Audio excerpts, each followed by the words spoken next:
तो गाइस आपको ये सुन के हंसी आएगी कि 4 पुलिस वाले बिहार से मुंबई महाराष्ट्र में आते हैं, किसी को दिक्कत नहीं होती, ना मुंबई पुलिस को दिक्कत होती है ना महाराष्ट्र सरकार को दिक्कत होती है। उन्हें लगता है 4 पुलिस वाले ही तो है, बिहारी हैं, क्या कर लेंगे। हम तो मुंबई पुलिस है, हम में तो इतना जोर है, हम तो महाराष्ट्र की सरकार है, बिहारियों को तो हम खदेड़ते हैं, यहां से लात मार के भगाते हैं, है ना। ठाकरे परिवार इन सब चीजों में रही है लिप्त, तो हम तो वो लोग हैं, हमारी तो बहुत चलती है। 4 बिहार के पुलिस वाले क्या उखाड़ लेंगे, क्या इन्वेस्टिगेशन कर लेंगे।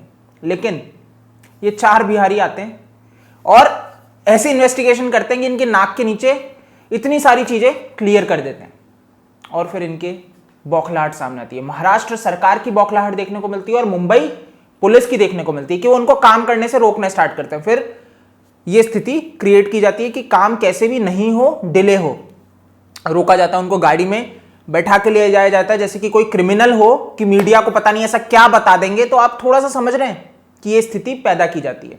इसके बाद दिक्कत तो थोड़ी बनती है कि ऑब्वियस सी बात है कि बिहार पुलिस की एक तरह से अपमान हो रहा है। लेकिन गुप्तेश्वर पांडे जो डीजीपी हैं बिहार के, वो भेजते हैं आईपीएस विनय तिवारी को, सुपर कॉप है, तो सबको लगता है ओहो इतने बढ़िया व्यक्ति आ रहे हैं तो काफी प्रभाव पड़ेगा और केस में दम आएगा।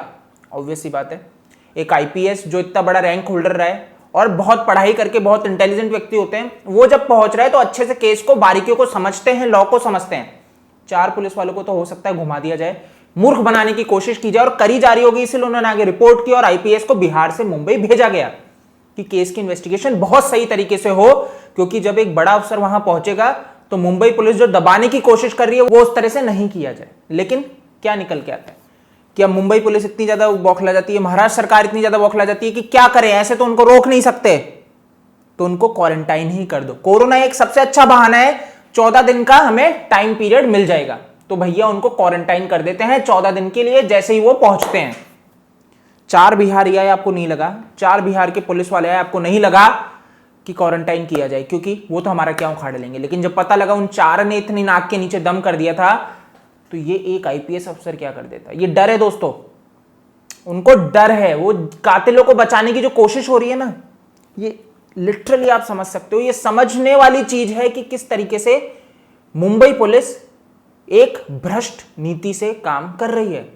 महाराष्ट्र सरकार कितनी भ्रष्ट है अभी, ये बहुत गलत है दोस्तों, है ना, बहुत ज्यादा गलत है। तो दोस्तों बाकी अपन अब बात कर लेते हैं जो कि सुशांत सिंह राजपूत के कुक रहे हैं नीरज, तो उन्होंने काफी कुछ बातें बताई है इंटरव्यू में, तो थोड़ा सा उसके ऊपर अपन बात कर लेते हैं। उससे पहले मैं आपको बता दूं, मैं हूं सोहम, आप देख रहे हैं दिल से दिल तक, और अगर आपने अभी तक इस चैनल को सब्सक्राइब नहीं किया तो पहले वो कर लीजिए। तो आइए इस वीडियो को शुरू करते हैं। तो दोस्तों नीरज का इंटरव्यू आपने सुन ही लिया होगा, रिपब्लिक टीवी पे था, पूरा एक्सक्लूसिव। तो उसमें आपने अगर उसको बारीकी से सुना हो तो आपको एक आध चीजें अगर समझ में आई हो कि कितना ये रियल लगता है, कितना ये इंटरव्यू फेक लगता है। फेक इन द सेंस कि वो कितनी बातें झूठ बोल रहे हैं, और मैंने जितना बारीकी से मेरे को समझ में आया कि ये इंटरव्यू में वो व्यक्ति झूठ बोल रहा था, है ना।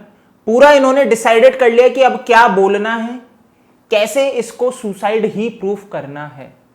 मैं आपको बता रहा हूं, इन्होंने सोच लिया है कि रिया चक्रवर्ती को फंसा देना है। ये तो इन्होंने मान लिया कि रिया अब मेन कल्प्रिट है, और जो भी ये ऊपर के आका लोग बैठे ना, इन्होंने पूरा डिसाइड कर लिया रिया को फंसा देना है। और देखो मनी लॉन्ड्रिंग उसने बिल्कुल की है, मैं मानता हूं, लेकिन कातिल कोई और है। रिया चक्रवर्ती कल्प्रिट है, वो अपना एक अलग धंधा चला रही थी जिसकी उसको सजा मिलनी चाहिए। वो सुशांत सिंह राजपूत को डिप्रेशन में भेज रही थी खुद के बेनिफिट के लिए, बिल्कुल उसको उसकी सजा मिलनी चाहिए। लेकिन कातिल जो है ना, जो मेन मास्टरमाइंड है, वो कोई और है, समझना पड़ेगा। ये उद्धव ठाकरे का बेटा आदित्य ठाकरे बौखला जाते हैं जब इनको बेबी पेंगुइन कह दिया जाता है। मतलब ऐसा क्या हो गया, बेबी पेंगुइन का अपमान हो गया। मेरे को तो ये लगता है, मतलब लिटरली, कि आप एफआईआर कर देते हो उस व्यक्ति के खिलाफ, शर्म आनी चाहिए। ऐसे नेता जब राजनीति में रहते हैं, जो अपने खिलाफ उठी हुई उंगली नहीं सह सकते, ऐसे लोग सत्ता में नहीं रहने चाहिए। ये डिक्टेटरशिप नहीं चल रही है, आजादी है सबको अपनी बात कहने के लिए। और बेबी पेंगुइन कोई ऐसा शब्द भी नहीं हो गया कि आपको गाली बकदी मां बहन की। आपको समझना पड़ेगा गाइस, अपन को समझना पड़ेगा, ऐसा नहीं था। लेकिन दिक्कत कहां जाती है, जब ये लोग गलत होते हैं, तब इनको लगता है अगर हमारे ऊपर उंगली उठ रही है तो वो चीजें हमारी इमेज खराब करेंगी। अभी तो राजनीति करनी है बंदे को, तो बाप अपने बेटे की राजनीति पूरी साफ रखने की कोशिश करेगा, और यही वो करने की कोशिश कर रहे हैं, उसको बचाने की कोशिश कर रहे हैं आदित्य ठाकरे को। उद्धव ठाकरे बहुत गलत कर रहे हैं। ऐसे लोग अगर फॉलो किए जा रहे हैं तो बिल्कुल गलत। ऐसे लोगों को अगर आप फॉलो कर रहे हो तो बिल्कुल आप गलत लाइन पे चल रहे हो। जो गलत मानसिकता से लाइफ जीते हैं, सिर्फ अपनी पावर के दम पे प्रशासन पुलिस को इधर उधर अपने हिसाब से बैंड करते हैं। तो ऐसी चीजें नहीं होनी चाहिए। मतलब पुलिस के, तो मैं आपको बोलता हूं, मुंबई पुलिस के हाथ बांध रखे हैं महाराष्ट्र सरकार ने, वो कुछ नहीं कर सकती। अगर वो करना भी चाहे तो नहीं कर सकती, मैं आपको बोल रहा हूं। और मुंबई पुलिस अपने पैर पे कुल्हाड़ी मार रही है। मैं आपको एक बात बताता हूं, सिंघम मूवी देखी होगी, ये सिर्फ मूवीज में ही होता है कि मुंबई पुलिस कितनी ज्यादा वो है, अजय देवगन एक पुलिस वाला है और इतना ईमानदार व्यक्ति है ना, महाराष्ट्र का पुलिस वाला, और सिंघम है। रियलिटी में ये सब चीजें नहीं होती है, ये सिर्फ मूर्ख बनाने के काम है, पीआर करते हैं। और मुंबई पुलिस सिर्फ धंधेबाजी करती है। पालघर में क्या हुआ था, अभी तक कुछ निकला? कितनों को पकड़ लिया, कितनों को सजा मिल गई, कितनों को जेल में डाल रखा है? नहीं, दब गया मुद्दा। आप मॉब लिंचिंग कर देते हो, 2 साधुओं को और ड्राइवर जो था, तीनों को मार देती है भीड़, वीडियो में कैद होता है। पुलिस वहां पे लिप्त होते हैं, लिप्त थे, साफ जीवंत उदाहरण है। महाराष्ट्र की पुलिस वहां पे लिप्त थी, पालघर की पुलिस लिप्त थी कि भीड़ में छोड़ देते। लेकिन क्या निष्कर्ष निकलता है? कुछ निष्कर्ष नहीं निकलता। इस मुंबई पुलिस पे हम भरोसा कर लें कि ये सुशांत सिंह राजपूत को न्याय दिलाएगी, जो शुरू से ये मानसिकता लेके चल रही है, शुरू से ये थोप रही है बयान कि ये सुसाइड है, पहले दिन से उनको दिख गया। मैं आपको एक बात बताऊं, एक न्यूयॉर्क के पुलिस वाले कोई रहे हैं जिन्होंने कहा था, मतलब 40 साल का उनका एक्सपीरियंस था, जिसमें उन्होंने बताया कि पुलिस वाले गलती कहां पे करते हैं। अगर किसी की मौत होती है, वो सुसाइड जैसी दिखती है, तो पुलिस वाले उसको सुसाइड मान लेते हैं। लेकिन ये बहुत बड़ी गलती है, समझ रहे हो, बहुत बड़ी गलती है। हमेशा मौत दिखे तो इसको एज अ क्राइम के रूप में ही लेना चाहिए और ढूंढना चाहिए कि कौन इसमें लिप्त हो सकता है। कभी भी ये सोच के नहीं चलना चाहिए पहली धारणा में कि ये सुसाइड ही है, और यही गलती पुलिस कर देती है। और ये मुंबई पुलिस ने पहले क्षण से ही किया कि ये सुसाइड है। अब वो गलती की या फिर दबाव था, स्थिति देखते हुए तो मेरे को लग रहा है गलती नहीं की ये मुंबई पुलिस ने, मुंबई पुलिस को दबाव बनाया गया, जिस तरह से चीजें डाइवर्ट हुई है। एम्बुलेंस वाला कहता है लीलावती चलेंगे, चले जाते हैं कूपर हॉस्पिटल। कूपर हॉस्पिटल की पोस्टमार्टम रिपोर्ट, रात को पोस्टमार्टम होता है जिसमें कितने बजे मृत्यु हुई ये टाइम ही नहीं है। आप समझ रहे हैं, ये टाइम ही नहीं है उपलब्ध। लेकिन मीडिया में क्या चल रहा था बहुत समय पहले, अगर आपको ध्यान हो, कि पोस्टमार्टम जो डेथ हुई थी उसमें यह बताया गया, जो क्राइम तक चैनल है आज तक का, उन्होंने बताया कि पोस्टमार्टम रिपोर्ट में बताया गया है कि मौत हुई थी सुबह 10:30 से 12:30 के बीच में। तो कहां है वो टाइम पोस्टमार्टम में? तो मतलब ये कहां से पोस्टमार्टम रिपोर्ट की डिटेल्स इन न्यूज चैनल के पास आई? ये भी सवाल का विषय बनता है कि इनके पास कौन सी रिपोर्ट थी। इनको बताना चाहिए कि ये किसके कहने पे ये सारी रिपोर्ट्स, ये सारी न्यूज दिखाते हैं, है ना, किसको बचाने की कोशिश की जाती है। ये सवाल का घेरा है कि बहुत समय पहले लोगों को नहीं ध्यान थी, ये न्यूज चल रही थी कि इतने बजे से इतने बजे के बीच में मौत हुई है, लेकिन पोस्टमार्टम की रिपोर्ट में तो कहीं पे ये नहीं दिखाई देता। तो ये फेक पोस्टमार्टम किसके लिए किया भी था या मूर्ख बना दिया है कि सिर्फ फिल इन द ब्लैंक्स भर दिया? तो दोस्तों ये समझने वाली चीज है, क्योंकि अब तो देखो बॉडी है नहीं तो चीजें पता नहीं लग सकती। तो ये मूर्ख बनाया जा रहा है सिर्फ इंडिया की पब्लिक को, सुशांत सिंह राजपूत की फैमिली को। समझना पड़ेगा अपन को, ये बहुत अच्छा मास्टरमाइंड गेम है। ये मेरे को नौकर का वीडियो मैंने देखा, इंटरव्यू सुना, मेरे को बिल्कुल रियल नहीं लगा, मैं आपको सही बताऊं, नहीं लगा। ये लोग सारे लिप्त हैं, मैं आपको लिटरली बता दूं, ये सब मिले हुए हैं, सबको पता है कातिल कौन है, और इवन हो सकता है इन्होंने ही मारा हो, है ना। वो सबसे पहले प्राइम सस्पेक्ट होते हैं जो उस टाइम उपलब्ध थे, जो उपस्थित थे। क्या थ्योरी चली थी, मैं शुरू से बोल रहा था आपको कि पहला बयान जो आया था कि लॉक को तोड़ा गया, बहुत जने बोले। बाद में जो एक बयान आया, पुलिस ने कहा गेट को तोड़ा गया। अब इस नौकर ने क्या किया, लॉक को तोड़ा गया, है ना। तो ये लोग खुद के बयान पे नहीं रह पा रहे। जो झूठा होता है वही अपने बयान बदलता है, जो सच्चा उसे तो कोई दिक्कत ही नहीं, उसे पता है क्या सच था। लेकिन झूठे लोग ही भूल जाते हैं पहले क्या कहा था, अब क्या कहा था। अब ये क्या है, होमवर्क कर चुके हैं, अब ये रटे रटाए डायलॉग बोलते रहेंगे। आप उसका इंटरव्यू सुनो, आपको लग जाएगा इसको पूरा रटा हुआ है, कोई चीज इस तरह से नहीं बता रहा है। ये तो ऐसे लग रहा था जैसे कहानी सुना रहा है। कहानी सुनाने में और रियलिटी बताने में बहुत डिफरेंट हो जाता है। आप नरेट कर रहे हो एकदम ऐसे जैसे कोई कहानी सुना रहे हो। मूर्ख बनाया जा रहा है सिर्फ पब्लिक को नहीं। बहुत से लोग, मैं सुन रहा था इंटरव्यू में, जो बॉलीवुड का सपोर्ट कर रहे हैं, वो ये कह रहे हैं कि ये कौन लोग हैं जो जबरदस्ती ट्विटर पे आवाज उठा रहे हैं सुशांत सिंह राजपूत के लिए। कौन होते हैं ये बोलने वाले? इनको शर्म नहीं आती? आप लोग कौन होते हो?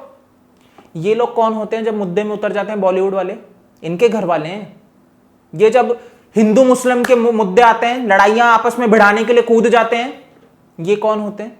मैं आपको फिर बोलूंगा, ये हिंदू मुस्लिम की लड़ाई ये बॉलीवुड वाले ही करवाते हैं। जबरदस्ती के मुद्दे घुसाए जाते हैं जबकि कुछ होता नहीं है, और भावनाओं से खेला जाता है हिंदुओं की और मुसलमानों की। आपको समझना पड़ेगा गाइस, ये पॉलिटिशियंस लोग भावनाओं से खेलते हैं, और ये सेम चीज अब कर रहे हैं कि पब्लिक पे ही आप लोग जो आवाज उठा रहे हो उन्हीं पे उंगली उठाना चालू कर दिए कि आप लोग होते कौन हो, आपको इनके घर वाले हो जो सुशांत सिंह राजपूत को जस्टिस दिलाने के लिए ट्विटर पे लिख रहे हो, हैशटैग ट्रेंड कर रहे हो। शर्म नहीं आ रही है इनको ये बोलते हुए? सुशांत सिंह राजपूत के समर्थन में तो बोल नहीं रहे हैं, वो तो ये मान के बैठे हैं कि ये सुसाइड ही है, मुंबई पुलिस इन्वेस्टिगेशन कर रही है, उन्हें करने दो, आप क्यों अपनी थ्योरीज लगा रहे हो? क्यों नहीं लगाए? मतलब मेरे को समझ में नहीं आता इनको क्या दिक्कत हो रही है कि कहीं ना कहीं ये जो थ्योरी लग रही है ना, ये सही जगह जा रही है। ये समझना पड़ेगा गाइस कि कहीं ना कहीं ये पूरी वार जो चल रहा है ये सही जगह जा रहा है। इस वजह से बॉलीवुड बौखला रहा है, इस वजह से पॉलिटिशियंस की बुरी, मतलब उद्धव सरकार की बुरी तरह फटी हुई है कि वो किस तरह से आईपीएस को क्वारंटाइन कर दिया। मतलब मेरे को लगा यार ये क्या मजाक चल रहा है, ऑन ड्यूटी आईपीएस वहां पे पहुंचता है और आप उसको क्वारंटाइन कर देते हो। ये तो मूर्खता की मतलब एक परिकाष्ठा हो गई। मतलब अब आप इतने नीचता के स्तर पे गिर गए कि आपको अब शर्म नहीं आ रही पब्लिक डोमेन पे रहते हुए कि आप कुछ भी हथकंडे अपनाओगे। पब्लिक तो अब पागल है। ये नहीं चलेगा दोस्तों, ये नहीं चलेगा, ये बहुत ज्यादा हो चुका है, बहुत ज्यादा हमारी भावनाओं के साथ खेल लिया है। नहीं, इन लोगों को सजा मिलनी चाहिए। आदित्य ठाकरे अगर लिप्त है तो इनको सजा मिलनी चाहिए, ये सब चीजें नहीं चलनी चाहिए, समझ रहे हो? मैं सुना जिया खान की मदर ने कहा है सूरज पंचोली कौन है, पढ़ा लिखा है नहीं, कॉलेज कभी गया नहीं, अनपढ़ व्यक्ति है ना, अनपढ़, और ये बॉलीवुड को पे राज करने की सोचते हैं। ये लोग क्या करेंगे? गुंडागर्दी ही करेंगे, ये कह रही हैं। अब आप समझ सकते हो ये स्थिति है। ऐसे लोग तो बॉलीवुड में भरे पड़े, पढ़े कभी है नहीं, एजुकेशन के नाम पे कुछ आता नहीं है, और एक रैंक होल्डर व्यक्ति अगर बॉलीवुड में जाता है तो ये उसके साथ क्या करते हैं तो अपन ने देखा ही है कि बॉलीवुड उसे बॉयकॉट कर देता है। तो नहीं यार, ये सब चीजें नहीं चलेंगी, ये सब चीजें हम देखने के लिए अब नहीं बैठे हैं। ऐसे लोगों को हम बॉयकॉट करेंगे और ऐसे लोगों को अब नहीं बढ़ने देंगे। आप समझो, आप डिबेट उठा के देख लेना जो बॉलीवुड के समर्थन में बोल रहे हैं, इतने नीच लोग हैं ये, इतने नीच लोग हैं कि इनको शर्म नहीं आती। पैसों के, मतलब कुत्ते होते हैं ना जिनको पैसा फेंको या बोटी फेंको तो वैसे भौं भौं करते हुए आते हैं, वैसी स्थिति इन्होंने बना ली है कि इनको पैसा मिल जाता है और ये कुत्तों जैसी हरकतें करनी स्टार्ट कर देते हैं। शर्म आनी चाहिए ऐसे लोगों को, शर्म आनी चाहिए। मैं तो ये कहूंगा कुत्ता जो होता है ना वो भी एक वफादार होता है। सुशांत सिंह राजपूत के डॉग फज को आप देख लो, कितना उसको प्यार रहा है। मैं तो ये बोलूंगा सबसे बढ़िया दोस्त ही वो है, सबसे बढ़िया दोस्ती ही उसने निभाई सुशांत सिंह राजपूत के डॉग। सुशांत सिंह राजपूत को उसके घर वालों से दूर रखा गया। तो ये सब स्थिति क्यों पैदा की गई? यानी कि कोई ना कोई साजिश है, लेकिन क्या बताया जाता है कि ये सुसाइड है।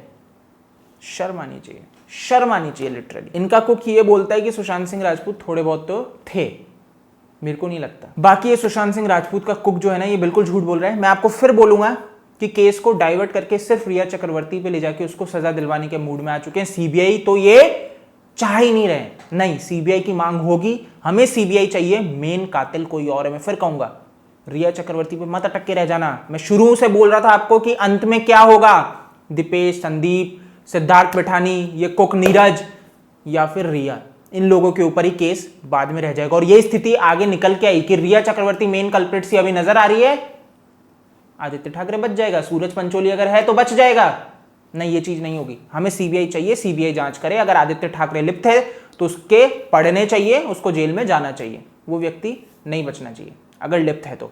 और नहीं है तो फिर हमें कोई दिक्कत नहीं है, पब्लिक को कोई दिक्कत नहीं है। पर हमें बिल्कुल हर एंगल से देखने का अधिकार है कि आप लिप्त हो सकते हो। तो आप ये मत बोलो, एफआईआर मत कराओ जो आपके खिलाफ उंगली उठा रहे हैं। ये समझना पड़ेगा गाइज। ऐसे लोगों की बौखलाहट ऐसे में ही समझ में आती है जब इनके ऊपर उंगली उठने लगती है और ये गलत होते हैं। बाकी आपको ये चीजें बहुत अच्छे से समझ में आ रही है, मुझे ये चीजें बहुत अच्छे से समझ में आ रही है, लेकिन मुंबई पुलिस और महाराष्ट्र सरकार को नहीं समझ में आती। खैर दोस्तों, अगर आपको ये वीडियो पसंद है तो इसको लाइक और शेयर करो। इस तरह की वीडियोस मैं आपके साथ शेयर करता रहूंगा, पूरा अपडेट आपको देता रहूंगा। तो इस चैनल को आप जल्दी से सब्सक्राइब कर लीजिए अगर आपने अभी तक नहीं किया है तो। मैं हूं सोहम और आप मेरे को फेसबुक, ट्विटर, इंस्टा पे फॉलो कर सकते हैं। @OASKD मेरा यूजर नेम है।